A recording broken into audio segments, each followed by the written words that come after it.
Las deducciones personales te pueden ayudar a pagar menos impuestos cada año y en algunos casos incluso hacer que el SAT te deba dinero a ti en lugar de tú deberle al SAT. Y justamente ha llegado la época del año de hacer estas deducciones personales porque ha llegado la época de hacer la declaración anual de impuestos. Y es que las personas físicas tenemos del 1 de marzo al 30 de abril para hacer la declaración anual de impuestos del año anterior. Y quizás en el proceso ahorrarnos varios miles de pesos. Y es que nosotros debemos de pagar impuestos sobre la renta de los ingresos que generemos durante el año. Para ayudarte a calcular cuántos impuestos te corresponde pagar, ahí abajo en la descripción te voy a dejar el enlace a mi tienda de plantillas financieras donde gratuitamente puedes encontrar esta plantilla del cálculo del ISR. En la plantilla vas a poder encontrar acá abajo hojas para cada uno de los años, elige el que corresponda para la declaración anual que quieres hacer en este momento. Y aquí bastará con que tú escribas tu ganancia del año, digamos que ganaste 120,000 durante el año completo, para que, basándonos en esta tabla que también la plantilla muestra y que el SAT publica todos los años, se calcule el ISR a pagar. Aquí es donde entran esas deducciones personales, porque las deducciones se restan de tus ganancias para que pagues impuestos sobre una base menor. Entonces, si tú ganaste esos 120,000 pesos, pero por ejemplo, tuviste deducciones por un total de 20,000 pesos, tú ya no debes de pagar impuestos por los 120,000 originales, sino solo sobre los 100,000 restantes. En la misma plantilla justo puedes escribir un escenario 2 con esa ganancia ya menos las deducciones para ver cuánto te ahorrarías de ISR. En este pequeño ejemplo, en el que deducimos 20,000 pesos, nos estamos ahorrando 2,176 pesos. Lo genial es que durante el año muy probablemente tú ya pagaste el ISR o tu empleador lo pagó por ti, como si no tuvieras deducciones, es decir, sobre los 120,000 originales del ejemplo. O quizás más bien 10,000 mensuales. Entonces, al hacer tu declaración y hacer tus deducciones personales, podrías tener saldo a favor, lo que significa que el SAT tendría que regresarte el dinero que pagaste extra. Por eso decía en la introducción que quizás no le debes dinero al SAT, sino el SAT te debe dinero a ti. Pero ya adentrándonos a los detalles de estas deducciones, veamos qué es lo que realmente podemos deducir, porque no podemos deducir absolutamente todo. Para ello, puedes entrar a la página de sat.gov.mx, donde desde la pestaña de declaraciones vas a poder darle clic a presentar tu declaración anual de personas físicas. Ahí inicia sesión con tu RFC y contraseña y el captcha extraño que te pide el SAT. Y ya que inicia sesión, puedes iniciar una nueva declaración anual. Nota que en la pestaña de deducciones personales, el SAT clasifica esas deducciones personales en 10 diferentes categorías. En un segundo vamos a ver cada categoría a detalle, pero podrías llegar a notar que en algunas categorías ya te aparecen unos números marcados en rojo. Eso quiere decir que el SAT automáticamente ya encontró algunas facturas con tu RFC y automáticamente las ha cargado para que deduzcas esos gastos y pagues menos impuestos. Genial, ¿no? Eso te está ahorrando algo de trabajo, pero por supuesto, quizás el SAT no encontró todas las facturas, entonces siempre tú podrías agregar tus facturas manualmente, pero ten muy presente que para que esas facturas realmente sean válidas y realmente sean deducibles, para empezar, deben de tener, lógicamente, tu RFC, estará tu nombre, vaya, pero también debe de tener el uso de CFDI correcto. Por ejemplo, si se trata de una factura de honorarios médicos, que es una de las categorías que vamos a ver es deducible, entonces el uso de CFDI debe de ser honorarios médicos, nada de que gastos en general o algo por el estilo, porque esa categoría no es deducible, entonces es muy importante. Además de que la factura debiste de haberla pagada con medio electrónico, es decir, no haberla pagado con efectivo. Pero entonces ahora sí veamos a detalle en cada categoría qué es deducible para que te pongas a buscar tus facturas de todo el año pasado y puedas deducir lo más posible. Empezando con la primera categoría, que es honorarios médicos, dentales y gastos hospitalarios. En esta categoría podemos agregar y deducir gastos no solamente como el mismo título lo dice, honorarios médicos, dentales y gastos hospitalarios, sino también por servicios profesionales dados por una persona con cédula profesional en materia de psicología y nutrición. También gastos hospitalarios y medicinas que se incluyen en una factura de un hospital, así como honorarios a enfermeras, análisis y estudios clínicos, compra o alquiler de aparatos para el restablecimiento o rehabilitación del paciente, prótesis y hasta compra de lentes ópticos graduados para quienes no podemos ver bien sin ellos. Sin embargo, cuando se trata de los lentes, solo podemos deducir un máximo de 2.500 pesos anuales. Y, por cierto, los gastos no necesariamente tendrían que haber sido para ti, sino también para tu cónyuge o ascendentes o descendientes de forma directa, es decir, padres, abuelos o hijos y nietos. La siguiente categoría son gastos médicos por incapacidad o discapacidad, que son todos esos gastos relacionados a la discapacidad o incapacidad siempre y cuando esta discapacidad o incapacidad sea de más de 50% a una habilidad normal. En cuanto a la categoría de gastos funerales, estos de hecho podrías pagarlos con efectivo siempre y cuando tengas la factura con todos los datos como mencionaba hace un minuto, pero podrían ser también gastos funerales de cónyuge o ascendientes, descendientes en forma directa, como mencionaba, padres, abuelos o hijos y nietos. En la categoría de donaciones, obviamente la donación tendrá que ser a una institución aprobada para recibir donaciones y la donación debe realmente de ser eso, una donación, no un pago a cambio de recibir ciertos productos o servicios. Incluso si se trata de una institución autorizada para recibir donativos, si fue un pago, no una donación, eso no es deducible. Y algo importante en esta categoría es que solo se puede deducir máximo 7% de los ingresos que generaste antes de deducciones del año anterior. Entonces, si por ejemplo,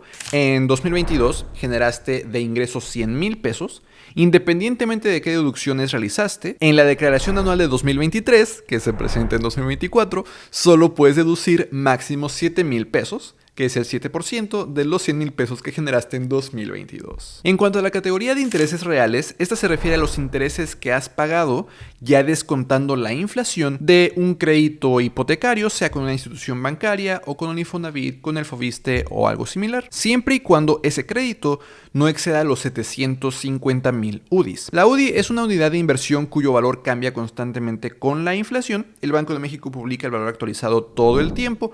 Al momento de grabar este video está por ahí de los 8 pesos con 10 centavos. Entonces, 750,000 UDIs equivaldrían a aproximadamente unos 6 millones de pesos. En cuanto a la categoría de aportaciones voluntarias y complementarias y planes personales para el retiro, se refiere a las aportaciones que tú haces para tu retiro, sea directamente dentro de tu Afore o dentro de un plan personal para el retiro PPR, que es un excelente complemento a las Afores, por si este término de PPR es nuevo para ti. En esta categoría podemos deducir hasta 10% de nuestros ingresos del año o 5 UMAs, cualquiera que resulte menor. La UMA, medio similar al UDI, es una unidad de medida y actualización que el INEGI publica todos los años. Podemos entonces en la página del INEGI buscar el valor de 2023, que era de 37,844 pesos con 40 centavos, lo que quiere decir que para 2023 en esta categoría se puede deducir máximo 189,222 pesos o 10% de tu ingreso, lo que resulte menor. Es decir, que si tú ganaste 120,000 pesos en el año, puedes deducir máximo 12,000 pesos, que es el 10%. Pero si tú ganaste 2 millones de pesos, puedes deducir máximo 189,222 pesos, porque el 10% ya se pasa de ese límite. Relacionado a esto te voy a dejar ahí abajo en la descripción mis videos sobre los mejores PPRs y las mejores Afores para que encuentres cuál Afore y cuál PPR es el ideal para ti, pero definitivamente deberías de tener ambos si es que quieres tener un plan para tu retiro completo. En cuanto a la categoría de primas por seguros de gastos médicos, pues son estas primas que nosotros pagaríamos a una aseguradora por algún seguro de gastos médicos privado que nosotros tengamos para nosotros mismos o también cónyuges o de nuevo ascendientes o descendientes en línea directa, padres, abuelos, hijos y nietos. La categoría de transportación escolar es muy sencilla.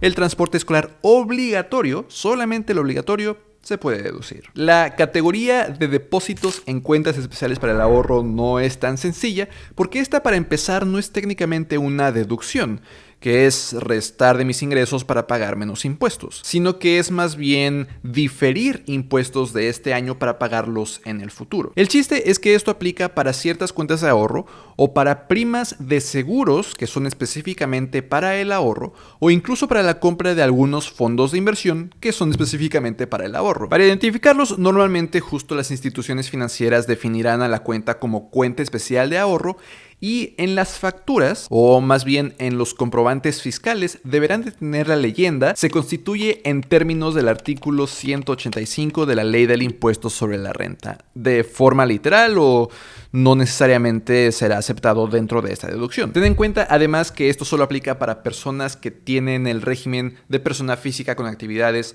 empresariales y profesionales, y que de nuevo no se deduce completamente, sino que se difiere cuando el ahorro se retira al menos 5 años después de haber contratado la cuenta especial para el ahorro. También, en este caso, el monto máximo a deducir, o de nuevo más bien a diferir, es de 152,000 pesos. Finalmente, en la categoría de colegiaturas también aplica a colegiaturas que pagues de tu educación o la de tu cónyuge o la de tus ascendientes o descendientes en línea directa, siempre que estas personas no tengan ingresos superiores a una UMA. Ya vimos que el INEGI publica el valor del UMA todos los años. Para 2023, el monto era de 37,844 pesos con 40 centavos. Además, dependiendo del nivel escolar, el límite de deducción es diferente. Para preescolar es de hasta 14,200 pesos, para primaria es de hasta 12,900, para secundaria de hasta 19,900, para profesional técnico hasta 17,100 y para bachillerato o equivalente hasta 24,500. Eso sí, los límites son por estudiante, no para ti en general. Entonces, si tú tienes 2 hijos en primaria, por ejemplo, podrás deducir 12,900 por cada uno, para un total de 25,800. Ahora que ya vimos cada categoría, es importante también definir ciertos límites de cuánto podemos deducir. Ya mencioné algunos, como el hecho de que los donativos no pueden ser deducibles más allá de 7% de tus ingresos del año anterior, o que las aportaciones al retiro no pueden ser de más de 10% de tus ingresos o 5 UMAS, lo que resulte menor, o que los depósitos a cuentas especiales de ahorro no pueden deducirse más allá de 152,000 pesos, o los límites que acabamos de ver para las colegiaturas dependiendo del nivel educativo. Pero además, las deducciones en todas las demás categorías, excepto gastos médicos asociados a discapacidades o incapacidades, no pueden exceder de 15% de tus ingresos o 5 UMAS, lo que resulte menor. Lo que quiere decir que a esta lista que te acabo de decir de límites, le tendríamos que agregar que la suma de deducciones de honorarios médicos, de gastos funerales, de intereses reales hipotecarios, de primas de seguros de gastos médicos y de transporte escolar, en conjunto no pueden rebasar el 15% de tus ingresos o 5 UMAS, lo que resulte menor. Pero entonces, ya sabes, es momento de hacer esta declaración. Ve a la página del SAT a ver qué facturas ya están cargadas y las que no, ponte a buscarlas porque de todo el año podrías encontrar facturas en cada una de estas categorías y ya vimos que podrías deducir hasta cierto límite, lo que al final del día te podría ahorrar de miles y miles de pesos. Que, como vimos en mi plantilla, que puedes encontrar gratuitamente en mi tienda de plantillas que te dejo ahí abajo en la descripción, podría además significar que el SAT te debe de regresar ese dinero. Y que, por cierto, en cuanto presentes la declaración, si tienes saldo a favor y lo pides de regreso, el SAT tiene por ahí de 40 días hábiles para depositarte ese dinero. Pero, en fin, ahí lo tienes, este video que espero te sea de utilidad en esta época de declaración anual de deducciones personales, que espero que te ayude a entender un poco más y quizás a obtener unos miles de pesos de regreso del SAT. Y que, por cierto, si tú durante el año pasado pues se te olvidó, no sabías que debías de pedir las facturas de cierta forma, con cierto uso de CFDI, etc., pues que para este año no se te olvide y que el siguiente año el SAT te regrese dinero. Nos vemos en la próxima.